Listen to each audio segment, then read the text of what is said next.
آسفة والله إني يعني ما طلعت لكم هذول اليومين اللي فاتت، بس والله يعني ما يعني اليوم لسه حسيت كذا بديت أتنفس. والله الأيام اللي فاتت قسم بالله طول اليوم وأنا أبكي أبكي أبكي أبكي أبكي ومزاجي معكر يعني أنا يمكن في ناس كثير الحين قاعد تشوفني وقاعد تضحك علي وتقول هذه إيش الهبل اللي قاعد تسويه، قاعد تبكي على قطة قاعدة.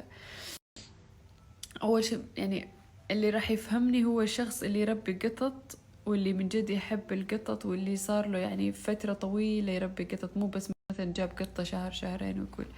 يعني تخيلوا مميتة كانت معاي 10 عمر، يعني كانت معاي 9 سنوات من عمري أنا عشتها مع مميتة، قضيتها معاها. جبتها أول ما تزوجت أنا وعبد الرحمن، يعني صار الحين 10 سنوات ونص متزوجين، يعني تقريبا 9 سنين ونص كانت معانا. تخيلوا كنا في السعودية واشتريتها من هناك، وبعدين نقلنا على روسيا وأخذتها من السعودية لروسيا، ومن روسيا نقلنا للإمارات وجبتها معاي للإمارات.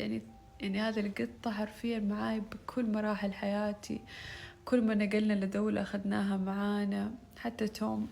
يعني هذول القطتين مرة عزيزين على قلبي، وأكتر قطتين عشت معاهم مرة عزيزين على قلبي، وأكتر قطتين عشت معاهم. يعني أكتر قطتين قضيت معاهم فترة طويلة من حياتي. يعني أنا كنت صغيرة كان عندي قطط كمان، بس يعني اللي تهرب واللي تصير لها شيء واللي أمي تقولي لا خلاص ما ينفع وكذا. فهذول القطتين لأنه أنا خلاص يعني صرت مسؤولة عن نفسي وكذا، ما في أحد يقولي لا شيلي قطتك من البيت وكذا.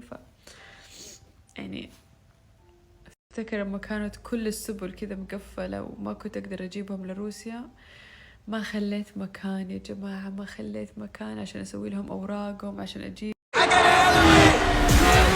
يمكن يحس فيا اللي فقد حيوان كذا أو اللي مرة متعلق بالحيوانات زي يعني أنا من صغري يا جماعة كنت كل شوية أجيب لأمي قطة من الشارع. أمي حرام هذه قطة في الشارع رجلها مكسورة، وهذه اللي جعانة، وهذه أحس إلين زي كذا،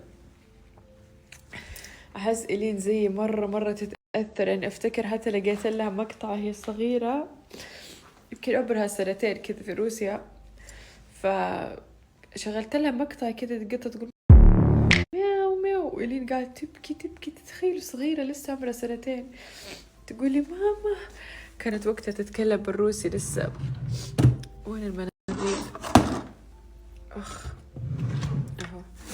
كانت وقتها لسه تتكلم بالروسي تقولي ماما القطة تبكي القطة تبكي القطة تبكي. فأنا وإلين يعني عندنا حب مو طبيعي للقطط. ممكن أقول من جد، أقول مو طبيعي من جد، لأنه يعني تخيلوا لو لقينا قطة في الشارع خلينا نقعد نشيل همها أنا وإلين، نروح نشتري لها أكل ونقعد أكلها مرة يعني أنا من صغري حتى أفتكر قلت لكم إنه أنا كنت أشتغل في السعودية كذا، في ما أشتغل يعني تطوع كذا زي الجمعية، كنا ننقذ فيها الحيوانات وبعدين ناخذهم ونعرضهم للتبني ونعالجهم.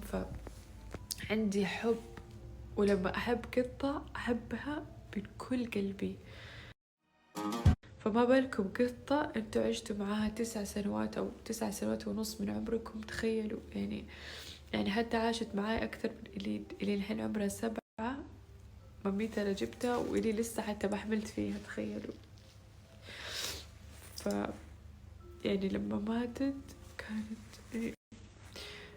كان خبر زي صدمة كذا على قلبي، لأنه ما توقعت أبدا إن انتوا فاكرين أنا صورت لكم كل شيء معاكم زي ما قلت لكم أنا فأنا متعودة أشارككم كل شيء بيومي. وافتكر هذاك اليوم كنا نصور فلوج وميمي كانت موجودة عندنا، وبعدين واحنا قاعدين نصور لقيت كذا ماميتها. طبعا ماميتها وقتها كان شعرها يطيح في كل مكان. يعني وقتها افتكر انه قبلها باسبوع ناديت الشركة يحلقوا لها شعرها ويروشوها وكذا، نفس هذول اللي يجون عندنا دايما. فهي الوحيدة اللي انحلقت بين القطط كلها، وهي الوحيدة اللي بعدها باسبوع انعادت بالفطريات. طبعا تواصلت مع العياد وكل شيء، قالوا لي ممكن مننا، ممكن تكون يعني من التربة، إنه هذه الفطريات لها عدة أسباب، بس أنا يعني ما أعرف صراحة يعني إنه قعدت أقول في نفسي إيش معنى إنه هي الوحيدة اللي انحلقت وهي الوحيدة اللي انصابت. فأنا على طول راح ببالي إنه من ماكينة الحلاقة انعدت، لأنه هذا أكتر سبب الرئيسي يعني انتشار فطريات بين القطط.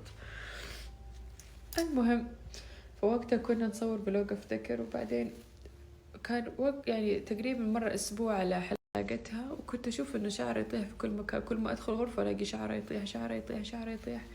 فاستغربت قلت ليش ماميتي شعري يطيح؟ بس ممكن موسم يكون ممكن كذا إنه بس ما أعرف حلاقة غريبة خلت شعري يطيح، هم حلقوا لها على الصفر خففوا على الشعر.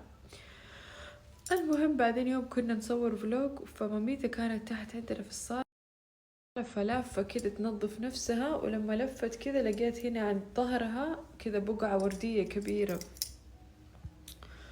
أنا لما شفت المنظر على طول انهارت، قعدت أبكي أبكي أبكي. شوفوا إيش قاعد يصير حاليا يا جماعة، حالة استنفار والله. شوفوا ماميتا توم وسيمبا للأسف يا الشديد. الله يا الله ماميتا والله يعني. حرام، لو في توم عادي يعني حرام، ولا توم ولا ماميتا ولا أحد، ماميتا حنونة.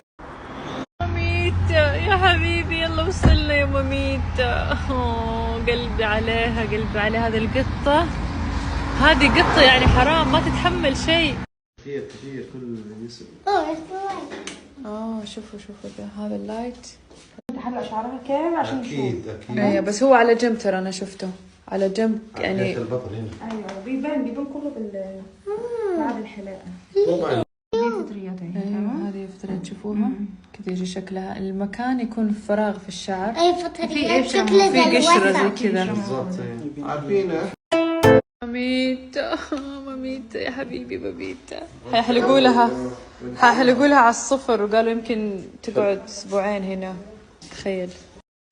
تخيلوا لو كنت ادري، حاسه يعني استغفر الله المفروض ما اقول كذا، مكتوب لها وهذا عمرها، بس لو كنت ادري ما كان خليتها